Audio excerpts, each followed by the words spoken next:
So this one pretty much works the same way. It's another pentagon, right? Whether you use this net or not, you get a pentagon on the top and in the base as well. And I would like you to focus on doing this without the net. Okay, so I'm going to pause the video. Just take a minute and see if you can solve this one, all right? 1 minute, go. All right, hopefully that was enough time.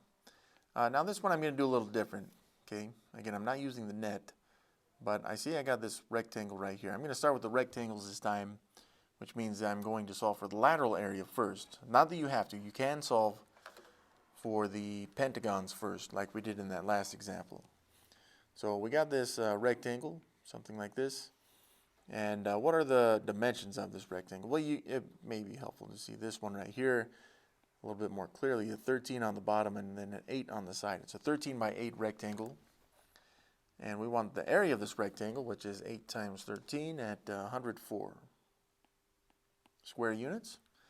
But again, how many of those rectangles are there? There's one in the front, this one on the side, 3, 4, 5 of those total. So again, I'm going to multiply that by 5, which is going to give me 520 square units. So that's actually our lateral surface area right there, 520 square units. That is our lateral surface area, or the area of the rectangles right there, right? But I still do need the area of the pentagon, at least one of them, because then I can find the other one. They should match, because this is a prism. So what do we get?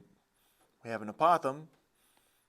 So that goes from the center to one of the edges at 90 degrees. That's important because we are making a triangle out of this, just this part right here, right? And that apothem right there is 8.9 units. And again, we see that the base value here is 13 of that triangle. So let's go ahead and figure out the area of just that one triangle right here. I'll make it red. So just the area of one triangle, that'd be 8.9. And I multiply it by the base, but we do need to divide by 2, and I am showing this a little differently. So 8.9 times 13, and then divide by 2 gives me 57.85, which should look kind of familiar. And again, how many triangles will that make? Well, that's 1, 2, 3, 4, 5. 5 of those triangles. So I'm going to multiply this by 5, and that will tell me the area of one of those pentagons. It's 289.25. Of course, we do have 2 of those pentagons, so I'm going to multiply that by 2.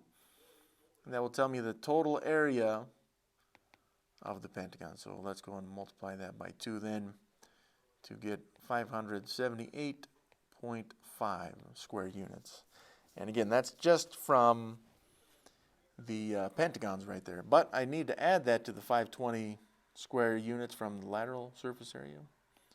So 578.5, let's add that in. There's a 5 and an 8, 9, 1098.5. Again, that's in square units right there. And that would be the total surface area on this one.